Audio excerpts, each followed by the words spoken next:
Hi friends, welcome to my channel. నేను మీ దీపిక. ఏం చేస్తున్నారు? అందరూ ఎలా ఉన్నారు? బాగున్నారా? నేను చాలా బాగున్నానండి. లాస్ట్ వీడియోలో ప్రెగ్నెన్సీ కేర్ గురించి చూసాం కదా, మీ అందరికి నచ్చిందని అనుకుంటున్నాను. ఈ వీడియోలో ప్రెగ్నెన్సీ కేర్ గురించి చూసేద్దాం.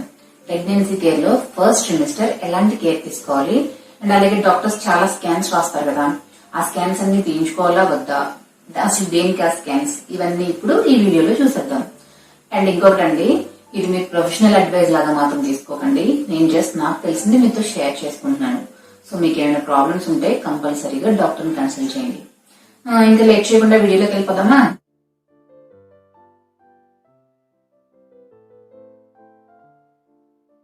ఎవరైతే ప్రెగ్నెన్సీ కోసం ప్లాన్ చేసుకుంటున్నారో అండ్ అలాగే ఎవరైతే ప్రెగ్నెన్సీ కోసం వెయిట్ చేస్తున్నారో వాళ్ళు ఖచ్చితంగా మీ పీరియడ్స్ అనేది అబ్జర్వ్ చేసుకుంటూ ఉండండి. అండ్ అలాగే మీ ప్రెగ్నెన్సీ కన్ఫర్మ్ అయిన వెంటనే డాక్టర్ ని కన్సల్ట్ చేయండి. పీరియడ్స్ ని అబ్జర్వ్ చేసుకోవడం ఎందుకు, డాక్టర్ ని వెంటనే కన్సల్ట్ చేయడం ఎందుకు అని అంటారా? అదెందుకో నేను మీకు ఈ వీడియోలో చెప్తాను. ఫస్ట్ మీరైతే మీ ప్రెగ్నెన్సీని కన్ఫర్మ్ చేసుకోండి.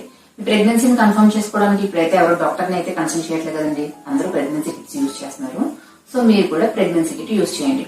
ఫస్ట్ ఎర్లీ మార్నింగ్ యూరిన్ ఉంటుంది కదా, ఎర్లీ మార్నింగ్ యూరిన్ తో మీరు టెస్ట్ చేసుకున్నట్లయితే మీ రిజల్ట్ అనేది కరెక్ట్ గా వస్తుంది. ఆ కిట్ లో 2 లైన్స్ కనిపించినాయి అంటే కంగ్రాచులేషన్స్, మీరు మామ్ కాబోతున్నట్లే.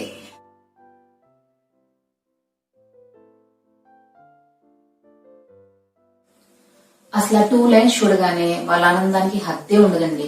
చాలా హ్యాపీగా ఫీల్ అవుతారు. నేను కూడా చాలా హ్యాపీగా ఫీల్ అయ్యాను. బట్ మన హ్యాపీనెస్ కి ఫస్ట్ సెమిస్టర్ లో ఒక చిన్న కామా అయితే పడుతుందండి. ఎందుకు అని అంటారా? వామిటింగ్సే కాదండి, చాలా మందికి వామిటింగ్స్ లేకపోయినా సరే వికారము, నీరసము, కళ్ళు తిరగడం, మార్నింగ్ సిక్నెస్, ఇలా చాలా ప్రాబ్లమ్స్ ఉంటాయి. సో ఫస్ట్ ట్రిమిస్టర్ కొంచెం ఇబ్బందిగానే ఉంటుంది. బట్ వామిటింగ్స్ అనేది ఫస్ట్ ట్రిమిస్టర్ లో చాలా కామన్ అండి. చాలా మందికి 3 months వరకు వామిటింగ్స్ అవుతాయి. బట్ కొంతమందికి 5 months అండ్ అలాగే రేర్ కేసెస్ లో 9 months వరకు కూడా వామిటింగ్స్ అవుతూనే ఉంటాయి. బట్ చాలా మందికి ఏంటంటే 3 to 5 months లో వామిటింగ్స్ అనేవి తగ్గుతాయి. బట్ వామిటింగ్స్ అవుతున్నాయి, ఫుడ్ మాత్రం నెగ్లెక్ట్ చేయొద్దండి. ఫుడ్ మాత్రం బాగా తీసుకోండి. అండ్ వామిటింగ్స్ అవుతున్నాయి అని మాత్రం కంగారు పడొద్దండి, ఎందుకంటే వామిటింగ్స్ అనేవి ప్రెగ్నెన్సీలో చాలా కామన్. నాకు కూడా చాలా వామిటింగ్స్ అయ్యాయండి. ఎంత అంటే ఇంకా అసలు హాస్పిటల్లో అడ్మిట్ అయ్యేంత వామిటింగ్స్ అయ్యేవి. నా ఎన్టీ స్కాన్ 1 week ముందు నాకు చాలా వామిటింగ్స్ అయ్యాయండి. హాస్పిటల్లో అడ్మిట్ అయ్యాను అండ్ అలాగే హాస్పిటల్ నుంచి డిశ్చార్జ్ అయిన వెంటనే నాకు ఎన్టీ స్కాన్ ఉంది.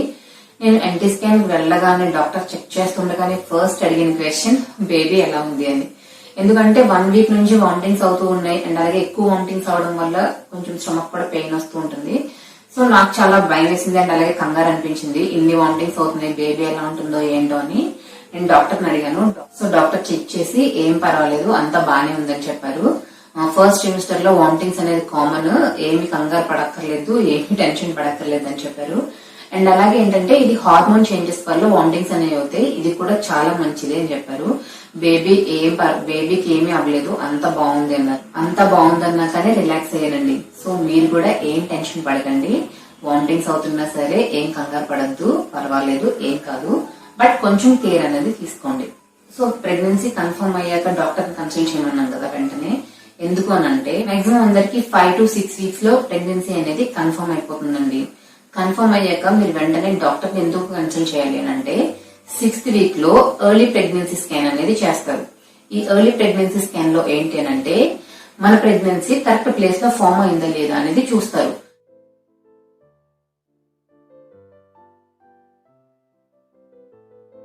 కొంతమందికి ఏంటి అంటే ప్రెగ్నెన్సీ ట్యూబ్స్ లో కూడా ఫామ్ అవుతూ ఉంటుంది. ఇలా ట్యూబ్స్ లో ఫామ్ అయితే చాలా ప్రాబ్లం అండి. సో మీరు వెంటనే డాక్టర్ ని కన్సల్ట్ చేసినట్టయితే మన ప్రెగ్నెన్సీ కరెక్ట్ ప్లేస్ లో ఫామ్ అయిందా లేదా అండ్ అలాగే బేబీ హార్ట్ బీట్ ఫామ్ అయిందా లేదా అనేది చూస్తారు. బేబీ హార్ట్ బీట్ కూడా 5 to 8 weeks లో ఫామ్ అయిపోతుందండి. మాక్సిమం 8 weeks లోపల బేబీ హార్ట్ బీట్ అనేది ఫామ్ అయిపోతుంది. ఇన్ కేస్ ఫామ్ అవ్వకపోతే డాక్టర్స్ ఇంజెక్షన్స్ అనేవి చేస్తారు. సో మనం ముందే డాక్టర్ ని కన్సల్ట్ చేయడం వల్ల ఏంటంటే మన ప్రెగ్నెన్సీ కరెక్ట్ ప్లేస్ లో ఫామ్ అయిందా లేదా అండ్ అలాగే హార్ట్ బీట్ ఫామ్ అయిందా లేదా ఇవన్నీ మనం రైట్ టైం లో తెలుసుకునే ఛాన్స్ ఉంటుంది. చాలా మంది ఏంటి అంటే 3rd month లో వెళ్దాంలే అంటే, కొంచెం మందికి ఏంటంటే వామిటింగ్స్ అనేవి పెద్ద ఉండవు, సో నార్మల్ గానే ఉంటారు. వాళ్ళు అప్పుడే ఎందుకులే 3rd month లో వెళ్దాంలే అని అనుకుంటారు. సో అలా నెగ్లెక్ట్ చేయదండి, డాక్టర్ని అయితే వెంటనే కన్సల్ట్ చేయండి. అండ్ అలాగే వామిటింగ్స్ అవుతున్న వాళ్ళు ఏంటంటే ఫుడ్ తీసుకోలేకపోతున్నాము అని అంటే సాలిడ్ ఫుడ్ తీసుకోకపోయినా పర్వాలేదండి, లిక్విడ్స్ మాత్రం కంపల్సరీ తీసుకుంటూ ఉండండి. ఎందుకంటే ఎక్కువ వామిటింగ్స్ అయినప్పుడు సాలిడ్ ఫుడ్స్ తీసుకోలేము, బట్ లిక్విడ్స్ అయితే కంపల్సరీ తీసుకోండి. నాకైతే ఓఆర్ఎస్ ఎక్కువ ప్రిఫర్ చేశారు, ఎందుకంటే వామిటింగ్స్ అయితే బాగా నీరసపడతాం కదా, ఇన్స్టెంట్ ఎనర్జీ కోసం నాకు ఓఆర్ఎస్ ప్రిఫర్ చేశారు. అండ్ అలాగే మిగతా డ్రింక్స్ కూడా, అంటే బార్లీ అండ్ అలాగే పెరుగు, ఇవన్నీ కోకోనట్ వాటర్ అయితే బాగా హెల్ప్ అవుతుందండి ప్రెగ్నెన్సీలో. కోకోనట్ వాటర్ కూడా తీసుకోండి. డీహైడ్రేట్ అవ్వకుండా లిక్విడ్స్ అంటే తీసుకుంటూ ఉండండి. అండ్ కొంతమందికి ఏంటి అని అంటే టాబ్లెట్స్ కూడా అసలు ఆగవండి వామిటింగ్స్ కి. టాబ్లెట్స్ యూజ్ చేసినా గానీ వామిటింగ్స్ అవుతూనే ఉంటాయి. సో దానికైతే కంగారు పడకండి. నాకు కూడా టాబ్లెట్స్ అసలు ఆగేవి కాదు. నాకైతే జాఫర్ అండ్ ట్రిబెండాక్సిన్ ఇలాంటివి రాశారు, బట్ నాకు కూడా టాబ్లెట్స్ ఆగేవి కాదు. ఐవి ఇంజెక్షన్స్ చేసేవారు. నేను ఇక్కడ ఎవరికి ఏ టాబ్లెట్స్ ప్రిఫర్ చేయట్లేదండి, జస్ట్ నాకు ఇచ్చినది నేను చెప్తున్నాను. అండ్ ఇంకొక ఇంపార్టెంట్ విషయం ఏంటంటే ప్రెగ్నెన్సీలో మీరు ఎప్పుడు మీ ఓన్ గా ఏ టాబ్లెట్స్ అనేవి యూజ్ చేయొద్దు. డాక్టర్ ని కన్సల్ట్ చేసిన తర్వాతే ఏ టాబ్లెట్ అయినా యూజ్ చేయండి. ఈవెన్ మీకు headache or cold cough ఇలాంటి వాటికి కూడా మీరు టాబ్లెట్స్ యూజ్ చేయొద్దండి. డాక్టర్ ని కన్సల్ట్ చేసి డాక్టర్ ప్రిఫర్ చేస్తేనే, డాక్టర్ కూడా ఇన్ రేర్ కేసెస్ వరకు ప్రిఫర్ చేయరండి, బాగా అవసరమైతే తప్ప ఏ టాబ్లెట్స్ రాయరు. సో ఒకవేళ రాసినా కూడా చాలా తక్కువ ఎంజీ ఉన్నవి, అంటే చాలా మినిమం డోస్ ఉన్నవే రాస్తారు. సో మీరు మాత్రం ఎటువంటి టాబ్లెట్స్ మీ ఓన్ గా అయితే తీసుకోవద్దు, డాక్టర్ ని కన్సల్ట్ చేసిన తర్వాతే తీసుకోండి.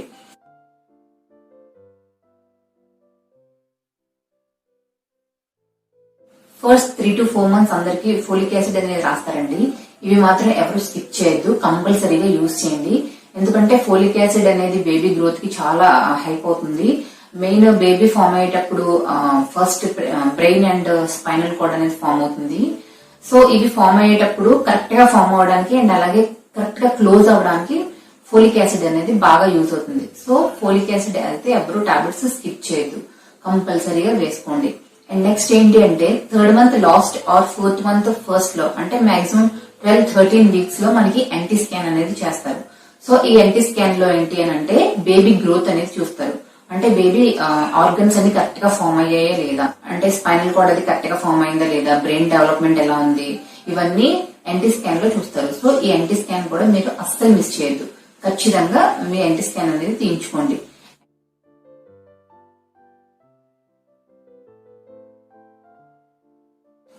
అండ్ అందరూ చెప్తూ ఉంటారు కదా బరువులయ్యి మోయొద్దు అని.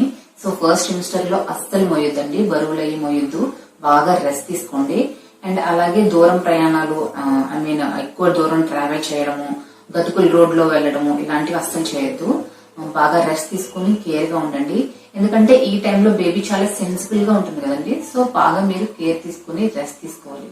ఎక్సర్సైజ్ చేయడము, హెవీ వర్కౌట్స్ చేయడము ఇలాంటివి కూడా వద్దండి, అస్సలు చేయొద్దు. ఈవెన్ వాకింగ్ కూడా అవసరం లేదు. జస్ట్ మీరు బాగా రెస్ట్ తీసుకుని కొంచెం కేర్ గా ఉంటే సరిపోతుంది.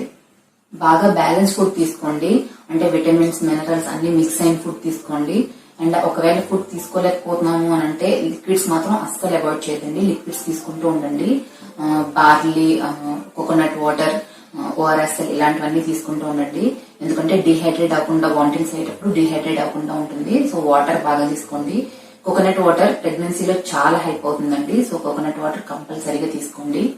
అండ్ నెక్స్ట్ ఏంటి అంటే ఈ ఫస్ట్ ట్రిమిస్టర్ లో ఎన్వి అనేది నాన్ వెజ్ అవాయిడ్ చేయండి పూర్తిగా. ఫస్ట్ 3 months కొంచెం నాన్ వెజ్ తీసుకోకండి, నాన్ వెజ్ అవాయిడ్ చేయండి. అండ్ అలాగే మీ ఇంటర్ కోర్స్ ను కూడా ఫస్ట్ 3 months అవాయిడ్ చేయండి. మీకు ఒకవేళ బ్లీడింగ్, పెయిన్ ఇలాంటివి ఏమైనా ఉంటే డాక్టర్ ని కన్సల్ట్ చేయండి. అంటే మాక్సిమం 2-3 minutes అలా వచ్చి పెయిన్ తగ్గిపోతే పర్వాలేదండి. కంటిన్యూస్ గా వస్తూ ఉంటుంది పెయిన్, కంటిన్యూస్ గా పెయిన్ వచ్చినా సరే, అలాగే ఓవర్ బ్లీడింగ్ అవుతున్నా సరే మీరు వెంటనే డాక్టర్ అనేది కన్సల్ట్ చేయండి. సో చూసారు కదా ఫ్రెండ్స్, ఫస్ట్ మీ పీరియడ్స్ అనేది అబ్జర్వ్ చేసుకోండి. ప్రెగ్నెన్సీని కన్ఫర్మ్ చేసుకున్నాక వెంటనే డాక్టర్ ని కన్సల్ట్ చేయండి. అండ్ అలాగే early pregnancy scan and NT scan ని అస్సలు మిస్ చేయొద్దు. ఫోలిక్ యాసిడ్ టాబ్లెట్స్ అన్ని కరెక్ట్ గా వేసుకోండి, మీ ఓన్ గా ఏ టాబ్లెట్స్ వేసుకోవద్దు. అండ్ నెక్స్ట్ ఏంటంటే హెవీ ఎక్సర్సైజులు గానీ, వర్కౌట్స్ గానీ ఇలాంటివి ఏమీ చేయొద్దండి. ఫస్ట్ సెమిస్టర్ లో ఎన్వి అవాయిడ్ చేయండి, అలాగే ఇంటర్ కోర్స్ కూడా అవాయిడ్ చేయండి. ఏమైనా మీకు కొంచెం ప్రాబ్లమ్ గా ఉంటే వెంటనే డాక్టర్ ని కన్సల్ట్ చేయండి. ఇవన్నీ మీకు యూజ్ అవుతాయి అని అనుకుంటున్నాను. సో లాస్ట్లీ ఏంటో తెలుసు కదా, షేర్ చేయండి, లైక్ చేయండి, కమెంట్ చేయండి. అండ్ అలాగే సబ్స్క్రైబ్ చేసి పక్కనే బెల్ ఐకాన్ ఉంటుంది, దాన్ని క్లిక్ చేయండి. నా నెక్స్ట్ వీడియో నోటిఫికేషన్ మీకు వస్తుంది. నా నెక్స్ట్ వీడియోలో ఫస్ట్ సెమిస్టర్ డైట్ కోసం చూద్దాం. అంటే ఫస్ట్ సెమిస్టర్ ఎలాంటి డైట్ తీసుకోవాలి, ఏం తినాలి, ఏం తినకూడదు, అండ్ అలాగే వేటిని అవాయిడ్ చేయాలి, ఇవన్నీ నా నెక్స్ట్ వీడియోలో చూసేద్దాం. సో మళ్ళీ నా నెక్స్ట్ వీడియోలో కలుద్దాం. అంతవరకు బాయ్, థ్యాంక్ యూ.